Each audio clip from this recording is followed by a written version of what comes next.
Proud to serve northeastern and central Pennsylvania. This is WNEP 16, the news station.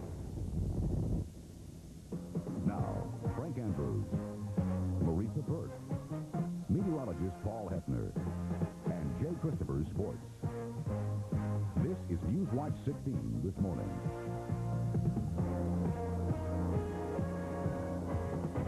Good morning, everyone. 28 and a half minutes before 7 a.m. and this is Newswatch 16 this morning. Today is Tuesday. It's the 18th of June. Now, in a moment, more on day 5 of the hostage situation in Lebanon and details of the U.S. moving part of the 6th Fleet to that area. But first, here's meteorologist Paul Hefner with more on the Weather Watch forecast. Good morning, Paul. Good morning, Frank, and good morning, everyone. We got another dose of rain last night. About 1/4 to 1/2 inch fell throughout the region, and that was thanks to a warm front which is moving through. That warm front has now given us some very muggy, warm conditions this morning, readings between 65 and 70. But as I see it, the sun will return for the afternoon, and Frank, in a few minutes, I'll tell you how long we'll be able to keep that sunshine for. All right, thank you very much, Paul. It is day 5 for the 30-plus American hostages that were once passengers aboard TWA Flight 847, and there are a couple of developments to report this morning. First of all, there are confirmed reports now that all the hostages have been taken off the TWA plane. Officials say it has been moved to a different part of the runway in Beirut. And one spokesman from the Lebanese Amal militia says explosives have been taken aboard. Secondly, U.S. Pentagon officials now say that a U.S. aircraft carrier battle group is off the coast of Lebanon just in case it's needed, and that members of the elite Delta Force rescue team are in the Middle East as well, although they say there's no word on any action planned. The Muslim gunmen are saying the 30-plus hostages will not be released until Israel releases over 700 Shiite Muslim prisoners from Israeli jails. Of course, the pressure is now on the Reagan administration to get the American hostages home. But the negotiations that continue round the clock between Washington and Beirut are delicate. Here's ABC's John McWethy with more. With the hostages hidden in unknown locations throughout Beirut and the chances of a rescue fading even further, pressure is mounting on the Reagan administration to find a diplomatic solution to free the hostages. The United States government is heavily engaged in efforts to bring about their safe return to their families. In pursuing these efforts, as is well known, we will not make deals with terrorists. Perhaps no deals, but the U.S. is quietly trying to find a way to indirectly meet the central demand of the terrorists, freeing 750 Shiite Muslims being held prisoner in Israel. Ironically, the U.S. has great sympathy for this demand, and in fact, in April, sharply criticized Israel's moving of the Shiites from a prison camp in Lebanon to one in Israel. The Shiites are being held there without charges, and the Israelis claim before the hijacking occurred, they were preparing to release at least half of the 750. Now the Reagan administration is looking for a formula that will accomplish, first, release of the U.S. hostages, and second, after those hostages are free, release of the Shiite prisoners in Israel, all without the United States and Israel looking like they have bowed to the demands of terrorists.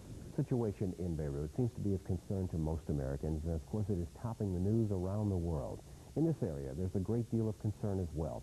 People here in northeastern and central Pennsylvania are anxiously awaiting each new detail of the odyssey of TWA Flight 847 and her passengers. Here's Newswatch 16's Bob Costantini with more on the local reaction to the hostage situation. Is on their way to buy a dress, a drill, or whatever. The aircraft still sits at Beirut Airport. They want to know the latest, and the television department at Sears in the Wyoming Valley Mall gives a lot of opportunities. Though half a world away, this new hostage crisis is all too familiar to the people stopping here. It's a sad situation. That's all we could say. Do you think the United States can do much of anything about it? I don't know what they're going to do. America's being pushed. These other countries are taking advantage of us. We should have more, our officials should do something. I mean, you're afraid to actually take a trip today to a foreign country. We are a small world now. All we can do is watch as events go on beyond our control. If they give in once, this will go on all the time. And yet, what about all those lives? You don't want those lives to be gone either. But one man says military force is the only way to send a signal to the world, even though the hostages' lives are at stake. I feel sorry for those people, but sacrifices have to be made somewhere along the line in order to curtail, let these people know. Do you think we should storm the plane? I think that we should have done it before this. We watch, then move on to our shopping. There are as many different opinions as there are television sets here. But one thing is clear. All of the people we talked with say they feel frustrated about what's going on in the Middle East. Bob Costantini, Newswatch 16 at the Wyoming Valley Mall. Of course, ABC will have more on the hostage situation coming up immediately following Newswatch 16 this morning. In other news this morning, the Space Shuttle Discovery may have had its first problem in space on this voyage. NASA officials say a sensor on a satellite that's supposed to be launched today shows that a 6-foot solar panel may have sprung open. This was the launch of the Discovery yesterday. Now, that premature opening of the solar panel could nix the launch of that satellite. Shuttle crew is checking things out now and will make a decision on that satellite launching soon. The Shuttle Discovery is in space for a week. It'll launch 3 satellites and do experiments with scientists working on Star Wars anti-nuclear weapon defense systems. Stay with us for more of Newswatch 16 this morning, because in a moment, meteorologist Paul Hefner with the details of today's Weather Watch forecast, details of a morning shower. We'll be right back at 22 minutes before 7 a.m. If you're choosing a heating system, Pennsylvania Gas and Water Company suggests you trust the folks who know. Your new home should give you years of enjoyable living. Make sure you have the lowest heating costs. Insist on clean, dependable natural gas. I'm proud of the homes we build and the quality that goes into them. That's why we recommend natural gas. Call Pennsylvania Gas and Water Company or your building contractor today. Natural gas, America's first choice heating fuel.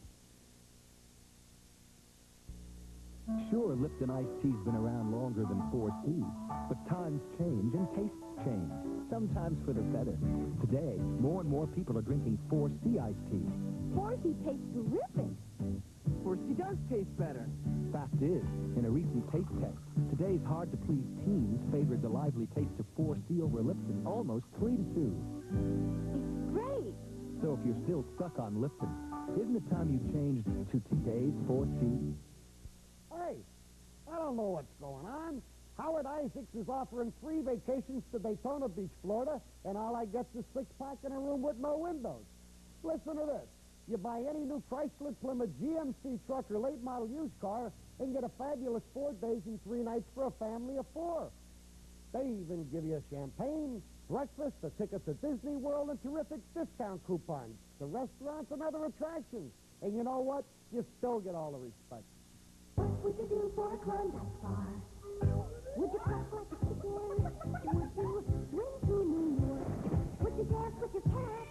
Would you talk to a black for that chocolate-coated ice cream loaded big and thick, no room for kid? What would you do for a Klondike bar?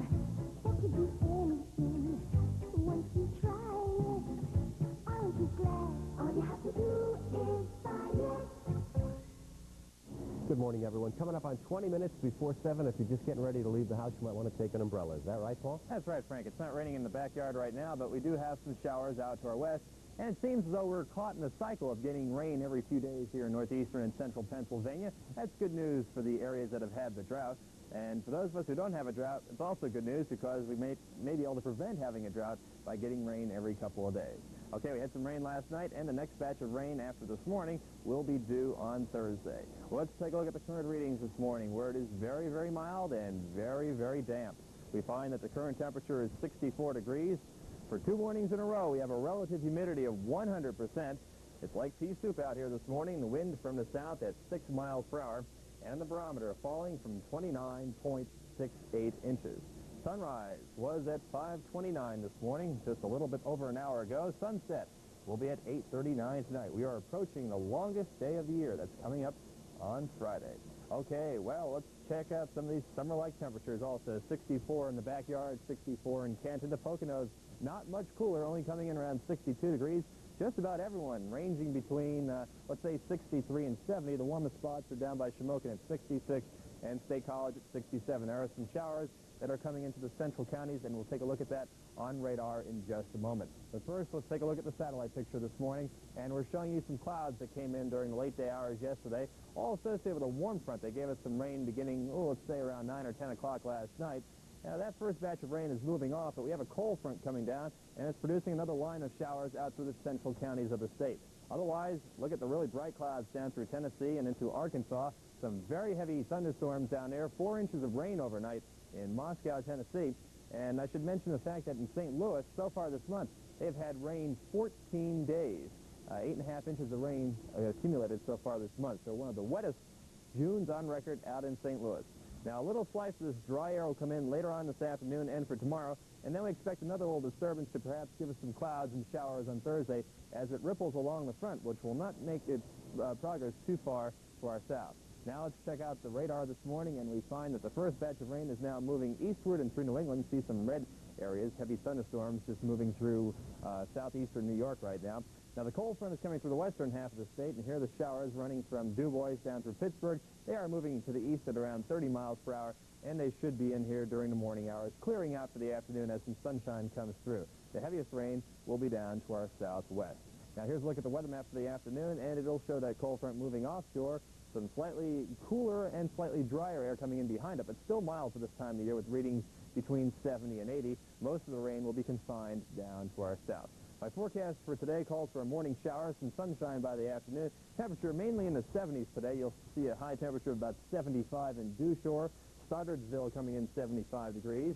And then down further to the south over in Mifflinburg, it'll be 83, and Copley right around 82. We could see a shower this morning in the backyard, and I expect to see some clearing for the afternoon hours. High temperature right around 78. For tonight, cooler temperatures, lows dropping down into the 50s. Then for tomorrow, partly sunny skies. Not a bad day on taps of the region. Temperatures just a shade cooler, coming in right around 75. For Thursday, that next little disturbance will be coming through. Cloudy skies, maybe a few showers, especially down to our south. High temperature cooler at 68. And then the sun returns for Friday. Temperatures in the 70s at that point. So, Frank, just like yesterday, some morning clouds, maybe a shower, but sun by the afternoon. So what you're saying is if you don't like the weather now, just wait a minute. Just like what Mark Twain used to say, right? That's right. Thanks a lot, Paul. Newswatch 16 this morning continues in a moment with more local news.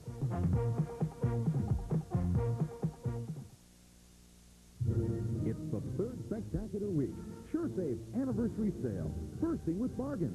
1-pound boxes of Muller's macaroni. 3 for 99 cents with coupons. For salads and sandwiches, the 32-ounce Hellman's mayonnaise, just $1.79 with coupons. And for snacks and dips, Eagle lattice cut potato chips, just 99 cents. More great savings.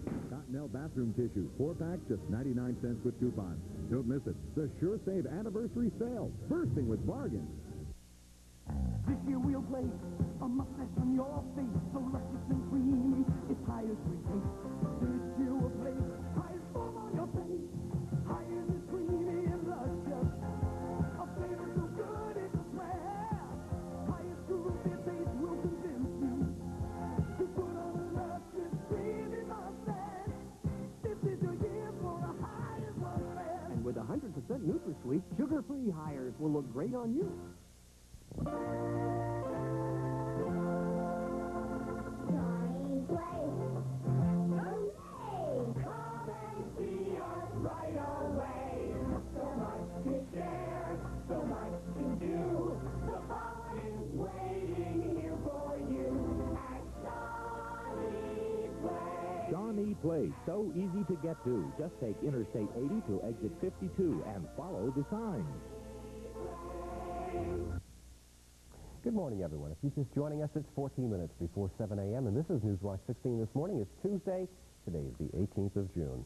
And Lycoming County is now eligible for more federal disaster assistance, this time to rebuild municipal buildings and other county and borough facilities destroyed by violent weather last month.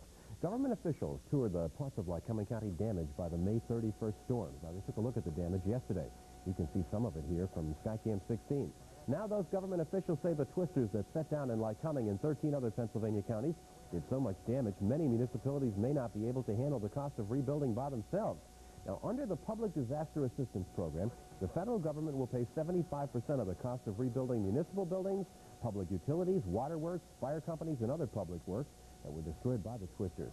64 people in the state were killed by the violent weather. More than $250 million in property damage was done.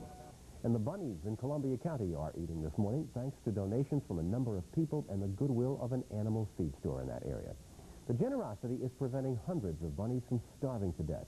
Now, the good news comes on the heels of a disturbing situation Newswatch 16's Dan Fiorucci first told you about last week. It is sickening to me. On Friday, 175 of Catherine Klein's rabbits were in desperate shape. literally starving to death at the rate of 2 or 3 an hour. And there's a big improvement in them from last Friday when you was in. Shortly after Newswatch 16 told you the Columbia County woman was unable to afford rabbit feed because her farm was quarantined, donations of animal feed have been pouring in. What do you say to people who do that kind of thing? Only thing I can tell them right now is God bless them for thinking about us and being such wonderful people. It was the death of a bat with rabies on her property that led to the quarantine that nearly bankrupted Mrs. Klein's farm. Now, even though she still can't sell rabbits, she at least has something to feed them. What do these donations of food mean right now? Survival for the rabbits. And it means they're not going to die. But Mrs. Klein's rabbits aren't out of the woods yet. A quarantine placed by the Department of Agriculture remains in effect on this farm. And Mrs. Klein says that unless that quarantine is lifted by the 1st of July, she could run out of rabbit feed and be in trouble again. Dan Fiorucci, Newswatch 16, Columbia County. And Jay Christopher is up next on Newswatch 16 this morning with a Sports Watch. The Miracle Mets pulled one off again last night, beating the Cubs in an exciting game. Highlights are coming up, along with the USFL game that put the longest run into the record book. Sports Watch 16 is next. It's 11 minutes before 7. Enterprise Aluminum for discerning people like the Johnsons who wanted an enclosure. They knew what they wanted, and they called Enterprise Aluminum. You just came to Enterprise Aluminum when they wanted to beautify their home with awnings. When the Morgans decided to install that patio cover they always wanted, Enterprise Aluminum had just what they were looking for. Enterprise Aluminum, distributors of many fine products for your home or business. From start to finish, we do it right the first time. Hey, Vern, I see you having another one of your little fancy parties. Got all your highfalutin friends walking around talking big and acting rich. Speaking of rich, Vern, Green's Premium Ice Cream is what you need for a party like this. Green's Premium Ice Cream, Vern, is so rich, your taste buds will be demanding Mexico. Well, next time you have another one of these little uptown get-togethers, talk to your buddy Ernest first, know what I mean? Hey, Country Valley Clowns, how would you like to enjoy a terrific game of miniature golf at the area's foremost course right now? You would? Great! Listen to this. The Country Valley Miniature Golf Course is great family entertainment in its quiet country atmosphere. It's located only 5 miles from Clark Summit on the Newton Ransom Boulevard in Red Barn Village. The Country Valley course has always been noted as the place for the best miniature golfing. We also have special rates for birthdays and groups. Come on out to Newton and see why the Country Valley Miniature Golf Course is the area's foremost course. Good morning, everyone. 9 minutes before 7. Good morning, Jay. Well, Frank, you mentioned about that long run. The long one. We'll have that Can't wait to see in that. just a moment. Good morning, everybody. On May 26th, the Boston Red Sox were 10 games out of first place in the American League East. This morning, they're in second place, 2.5 games behind Toronto. In between, there have been 19 games and 17 wins. Last night was typical of Boston's streak, beating the Tigers 3-2 in the bottom of the 9th inning, a Dwight Evans 2-run homer. Before all that happened, the Tigers went up early and took a 2-0 lead when Nelson Simmons wrapped this single. It sent Darrell Evans home scampering. And later in the game, Boston's Wade Boggs, he singled in a run. It was 2-1 then. And then Evans homered in the 9th to give Boston a 3-2 win. Elsewhere, in the American League overnight, the Kansas City Royals shelled the Minnesota Twins 10-3. Steve Balboni here drove in 4 runs for the Royals with a pair of homers. This was Balboni's first. KC is 2.5 games behind Chicago in the American League West. On the electric scoreboard, New York buried Baltimore 10-0. Ricky Henderson at 5 for 5. He leads the league with a .332 batting average. Boston edges Detroit 3-2. There's the Kansas City-Minnesota score 10-3. And Milwaukee shaded Toronto score of 2-1. In the National League overnight, the New York Mets shut out the Chicago Cubs 2-0. Winning pitcher Ron Darling tossed a neat 5-hitter. Game highlights now from Dick Sanders. Gary Carter opened the Mets' 4th with a home run to left field off Rick Sutcliffe, his 9th of the year, to give New York a 1-0 lead. In the 5th, with Wally Backman on first, Danny Heath doubled to left, while the outfield was playing him to right.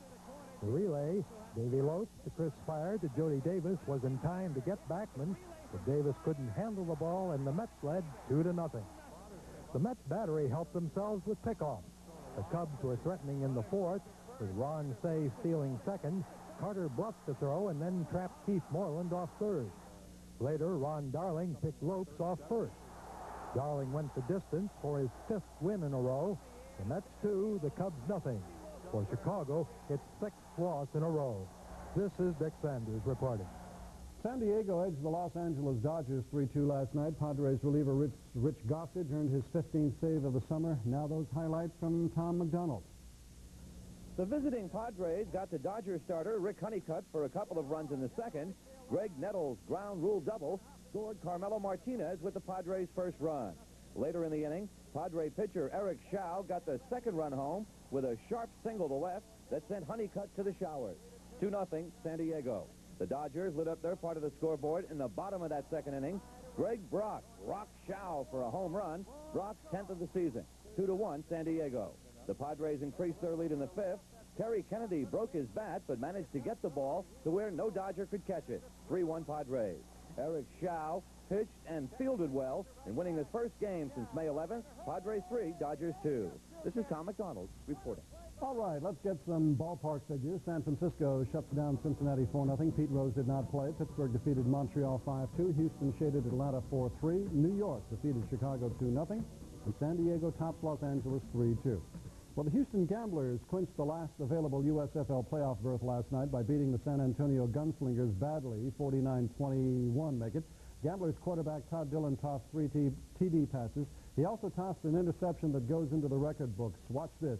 Dillon on the fade, he tossed it into the hands of Charles Armstead, who grabbed it in the end zone, and as we watch, he ran it back 103 yards for the score. It occurred in the second period, gave San Antonio a 7-0 lead. They lost, however, big. Fishing game forecast for northeastern and central Pennsylvania. Whoa, you still have time for 7:15, or if you prefer, 2:30 this afternoon. 103 yards, Frank. I'm Boy, I tell you, that was tiring watching it. Thanks a lot, Jay. Newswatch 16 this morning continues in a moment. Hey, everybody. Steve Carlton's about to speak. Hi, and I do have something important to talk about. Oh, terrific. Well, what is it, Steve? Light milk. Oh, he's going to talk about milk. Hey, not just milk, light milk. Oh. From Lehigh Valley Farms. It's 99% fat-free. Yeah, but how's it taste? Great. It's got the rich, refreshing taste of whole milk and all the nutrition without all the calories. Great pitch, Steve. Take it from Lefty. Keep it light. It's the final weeks for B.J. Smith's giant going-out-of-business furniture liquidation. B.J. Smith Furniture of Scranton is closing their doors forever. Further drastic markdowns have now been taken store-wide. Save up to 70% on quality name-brand furniture and bedding. Name your own price. No reasonable offer refused. Credit terms are still available as B.J. Smith Furniture sells out to the bare walls. Hurry in now to cash in on the incredible savings during B.J. Smith's of Scranton Giant Furniture Liquidation. Good morning, everyone. If you're just joining us, 2 minutes before 7, here again our top stories. It's day 5 of the hostage situation in Beirut, Lebanon. The 30-plus American hostages have been taken off the TWA plane that still sits on the runway in Beirut. They've been taken somewhere else in the city. Meanwhile, a U.S. aircraft carrier battle group has moved to the Mideast, although Washington says no action is planned.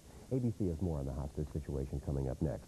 And officials from Washington have taken a look over tornado damage in Lycoming County and have decided to help those communities rebuild their public works facilities wiped out by the May 31st storms.